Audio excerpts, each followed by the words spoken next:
You're kneeling in sand. Your knees burn. The iron collar around your neck is so tight you can barely swallow. The chain connects you to 11 other women. You can hear them breathing, some crying, one praying in a language you don't recognize. A man's shadow blocks the sun. Relief from the heat for half a second. Then hands grab your jaw. Force your mouth open. Fingers press against your teeth, your gums, the back of your throat. You gag. He doesn't stop. He checks your tongue for disease, examines your eyes, pulls down your lip like you're a horse at auction. Because that's exactly what you are now. 12 days ago, you were the daughter of a village chief in the Sahel. 12 days ago, you had a mother who called your name every morning. She's dead now. You watched it happen, and you kept walking because the men with swords made it clear. Stop moving. Join her. In Arabic, they have a word for what you become. Jaria. It means slave girl, but that translation is too clean, too soft. It hides what the word really means. What it really means is your body is merchandise now. Your future is whatever a buyer decides to do with it. Your past no longer exists. The man examining you steps back, nods to another man holding a leather pouch. Coins change hands. You've just been sold for the third time this month. And the place they're taking you, historians would spend centuries trying to pretend it never existed. This is the Arab slave trade. 14 million Africans. Had 300 years. A system so effective at erasing human beings that almost no descendants survived to tell the story. If this history matters to you, drop a like and subscribe. Crown and Dagger doesn't hide from the stories the world tried to bury. You know about the Atlantic slave trade, ships, chains, plantations in America. 12 million Africans transported across the ocean over 400 years. That history has museums, monuments, movies. Children learn about it in school. Politicians give speeches about it. But there was another slave trade, older, longer, and by some measures, even larger. The Arab slave trade began in the 7th century, shortly after the rise of Islam and the Arab conquest that spread across North Africa. It didn't end until the 20th century. Saudi Arabia officially abolished slavery in 1962, Mauritania in 1981. These aren't dates from ancient history. These are dates your grandparents remember. There are people alive today who were born into societies where this trade still operated legally. Between 650 AD and 1900 AD, somewhere between 14 and 17 million Africans were taken from their homes and transported to the Middle East, North Africa, and the Arabian Peninsula. Some historians argue the true number is even higher because records were inconsistent and countless deaths went undocumented. More people over a longer period through routes that stretched across 3 continents. Yet almost no one talks about it. Why? Because this slave trade was designed to leave no trace. And it succeeded. In America today, there are 45 million people of African descent, living proof of what happened. Their existence keeps the memory alive. Their struggles for equality ensure the history is never forgotten. In the Middle East, after 300 years of importing millions of Africans, almost nothing. Small communities in Yemen, scattered populations in southern Iraq, a few thousand Afro-Arabs in Morocco, tiny remnants where there should be millions. Where did 14 million people go? The answer is the darkest part of this story. The men were castrated. This is not theory. This is documented across hundreds of primary sources spanning multiple centuries. Arab slave traders systematically castrated African males at rates between 80 and 90%. The procedure was performed at specific points along the trade routes. Egyptian monasteries became notorious for it. Coptic Christian monks developed techniques that slightly improved survival rates. Slightly. For every man who survived castration, somewhere between 3 and 5 died from blood loss, infection, or shock. Some sources suggest even higher mortality. Think about that math.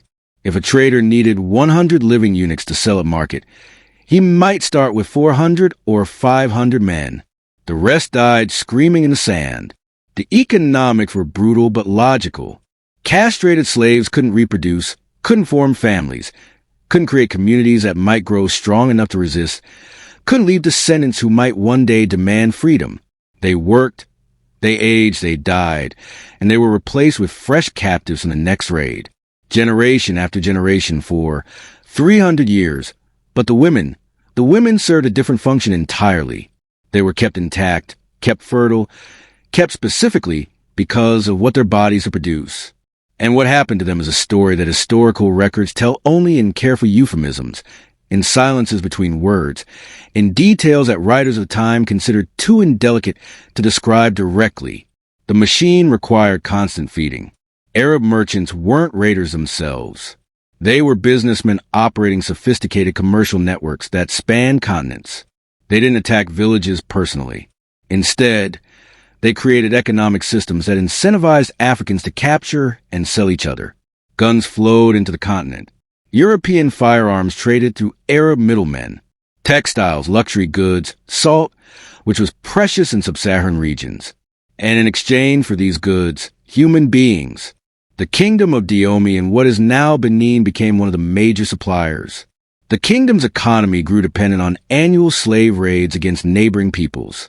The Sultanate of Zanzibar controlled the East African trade routes. The Funj Sultanate of Sudan dominated the Nile corridor. Various Tuareg groups controlled trans-Saharan routes. African kingdoms waged war on their neighbors, not for territory, but for human merchandise. Captured survivors were marched to collection points and sold to Arab traders. The cycle fed itself endlessly. More guns meant more successful raids. More raids meant more captives. More captives meant more purchasing power. More purchasing power meant more guns. A machine that fed on human misery and grew stronger with every life it consumed. Villages were attacked at dawn when resistance was weakest. Warriors surrounded settlements while people slept. The assault was sudden and overwhelming. Men who resisted were killed immediately. Men who survived ahead, young enough for decades of use. Physical appearance affected price dramatically. Arab markets had specific preferences that experienced traders knew intimately. Certain body types, certain features. Different markets preferred different characteristics. Ethiopian women commanded premium prices across almost all markets. Their features were considered particularly desirable.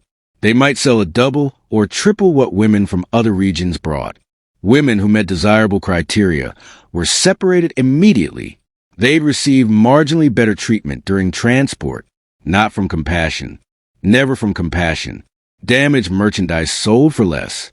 Protecting the investment made economic sense. The separation of families happened at capture sites or collection points. Mothers torn from children, husbands from wives, sisters from brothers.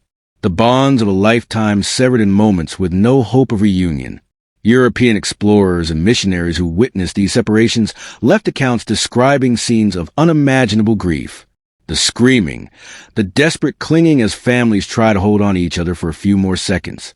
The final moments of contact before chains were pulled tight and people who had loved each other, their entire lives were dragged in opposite directions. Never to meet again, never to know what happened to each other. One missionary wrote that the sounds haunted his dreams for years afterward, that he could still hear the mothers calling for their children decades later, that no matter how far he traveled or how much time passed, those screams followed him. Those screams echoed across Africa for 1,300 years, and almost no one in the outside world heard them.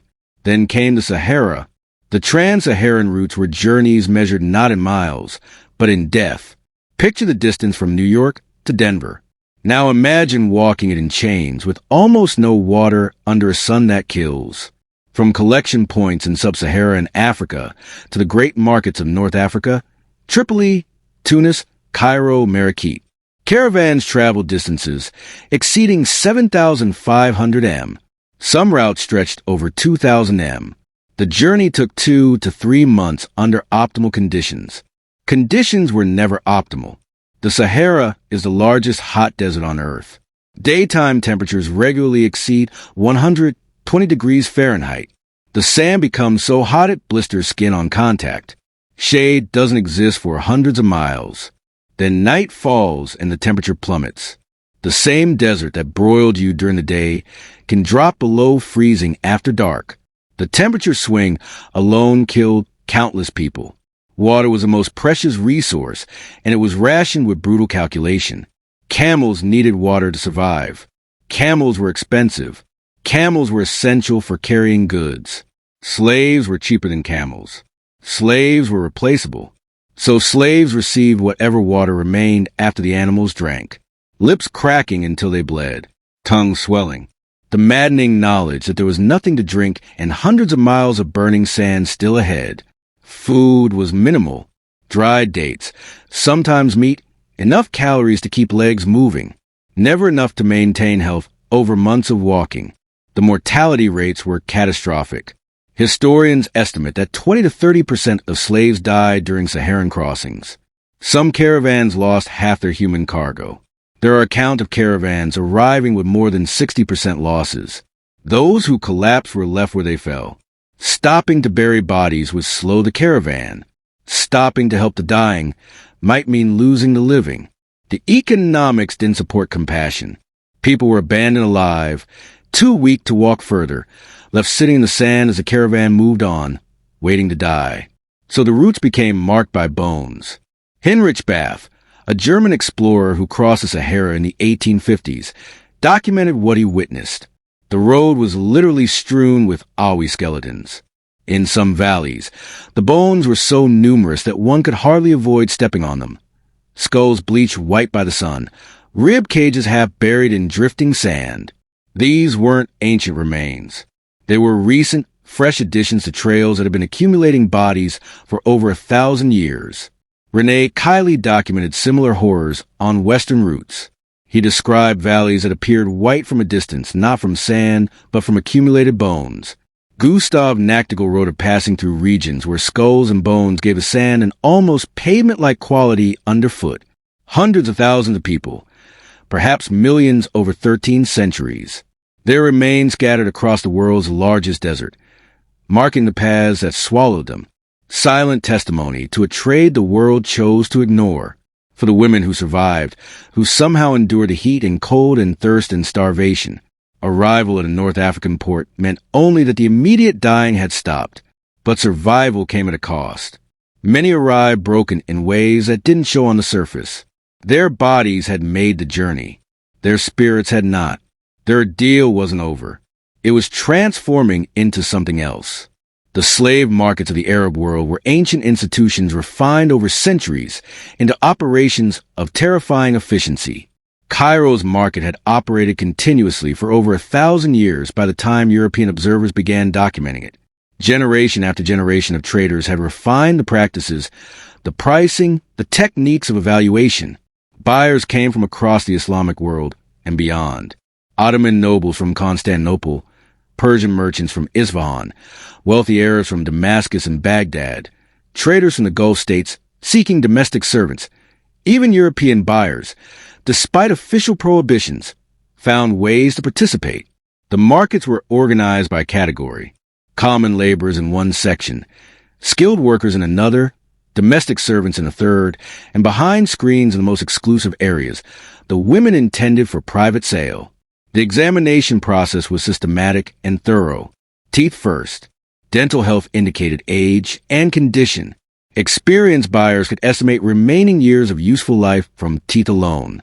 Then skin examined for disease, scars, imperfections. Hair checked for texture and length, then the rest. Buyers paid origin, appearance, and intended use. Common women sold for modest sums. Women with desirable features brought significantly more. Young virgins from preferred backgrounds could sell for the equivalent of several years' wages. The highest prices were paid privately by agents representing the wealthiest households.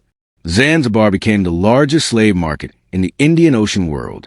At its peak, 50,000 slaves passed through annually. The island's entire economy revolved around human merchandise. David Livingstone witnessed the trade firsthand. His accounts helped galvanize British abolition efforts. What he saw changed him forever. He wrote, "To overdraw its evils is simply impossible. The subject does not admit of exaggeration. The sights I have seen are so revolting that I always strive to drive them from memory." The market operated openly until 1873, when British pressure finally forced its closure. The Sultan signed a treaty.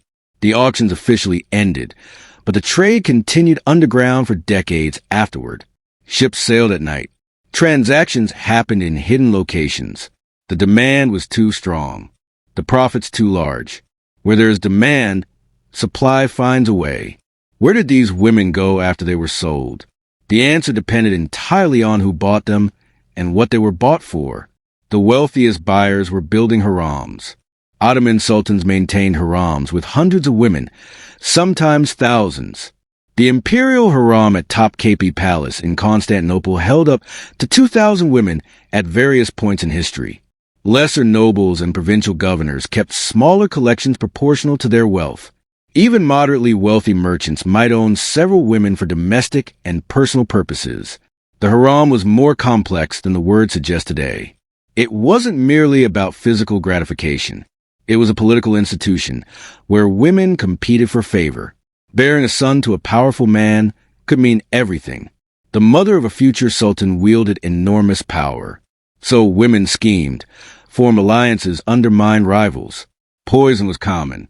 Political maneuvering as sophisticated as anything in the formal court took place behind her walls. For a captured African woman, entering a harem meant systematic erasure of everything she had been. She received a new name. Her language was forbidden. Her religion was replaced. Her past was destroyed and rebuilt. Trainers taught her new customs, behaviors, expectations, how to walk, how to serve, what was permitted and punished. Eventually, nothing remained of who she had been. The person her family loved was gone, replaced by someone created to serve her owners. Some women navigated this successfully. A rare few achieved genuine power. Kosum Sultan dominated Ottoman politics for decades. She began life as a slave girl captured from a small Greek village. Hürrem Sultan became the legal wife of Suleiman the Magnificent, an almost unheard of achievement for a former slave. But these were exceptions so extraordinary that history record their names precisely because they were unusual. For every Kosem, thousands lived and died anonymous, used until no longer useful, then discarded. Women sold to less wealthy buyers faced different circumstances. Many became domestic servants with additional obligations. They cooked, cleaned, raised children, and submitted whenever their owner desired. There was no concept of consent, no option to refuse.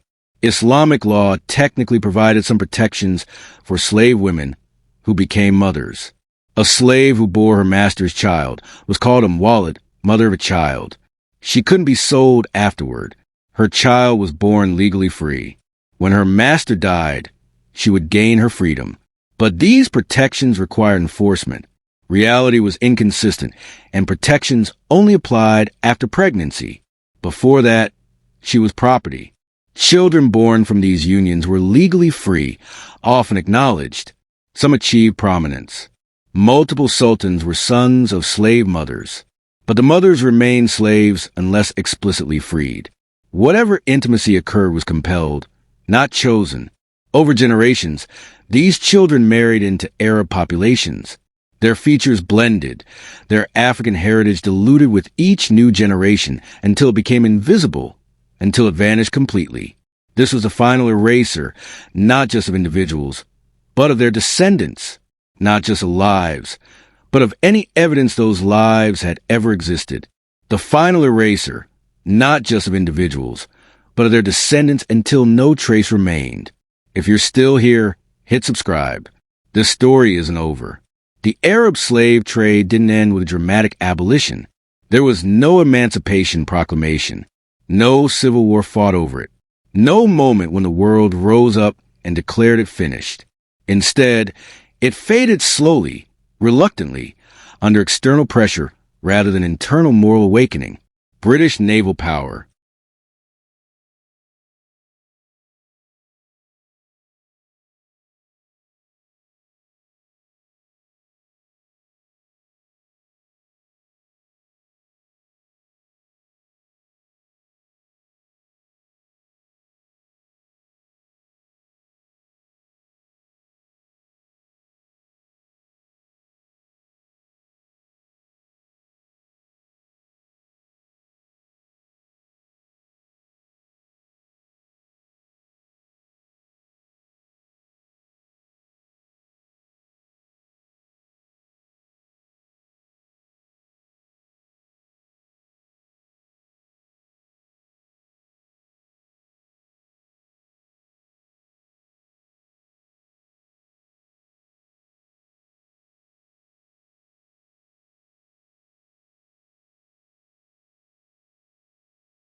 gradually closed East African routes in the late 1800s. The Royal Navy actively hunted slave ships. Colonial administration suppressed trans-Saharan trade as European powers carved up Africa. International pressure forced formal abolitions throughout the 20th century. But the legacy isn't monuments or memorials. The legacy is absence. In the Middle East today, there are virtually no descendants of the 14 million taken there. The men were castrated. The women's children were absorbed into Arab populations, their heritage diluted until it disappeared. The victims vanished so completely that most people don't know they existed. No movies have been made about them. No holidays commemorate their suffering. No politicians give speeches in their memory. In 2020, archaeologists in Libya discovered a mass grave, hundreds of remains. Analysis revealed they were sub-Saharan Africans who died in the 18th or 19th century, almost certainly slaves who never finished the crossing, who collapsed and were left behind while the caravan moved on. They had no names in any record, no descendants to claim them, no one anywhere in the world who remembered they had ever lived, no grave markers, no memorials, no one to mourn them, just bones in the desert, silent evidence of a tragedy the world chose to forget. The Atlantic slave trade left 45 million descendants who ensure history is never forgotten. The Arab slave trade left silence. Nothing but silence. 14 million people erased so completely that we don't have their names. The woman in the market, the one whose teeth were examined, whose body was evaluated, whose humanity was stripped away one inspection at a time. We will never know what she was called before they took her name, the name her mother gave her, the name her village knew her by. She might have ended up in a Cairo here competing with dozens of other women for scraps of attention from a man who owned her. She might have ended up in a Baghdad household, cooking and cleaning and submitting whenever called. She might have ended up in a palace in Istanbul, forgotten in a corner when her youth faded. She might have borne children who never learned her original language, who never heard her songs, who never knew her stories or where she came from. She might have died in the desert, her bones joining millions of others, marking the roots that civilization has tried to forget. What we know is that she existed. She suffered. She endured things that no human being should ever endure. And for 300 years, millions like her fed a machine designed to consume them completely. The Atlantic slave trade has monuments, museums, memorials, days of remembrance. This history has sand covering bones that no one will ever identify. Remember her not as a number, not as a statistic. Remember her as someone's daughter, someone who laughed once, someone who had a name before they erased it. That's the only memorial these 14 million will ever receive. This is Crown and Dagger. We don't sanitize history. We show you what actually happened. If this story mattered to you, drop a like. Hit subscribe if you haven't already, and tell me in the comments what other buried history should we uncover.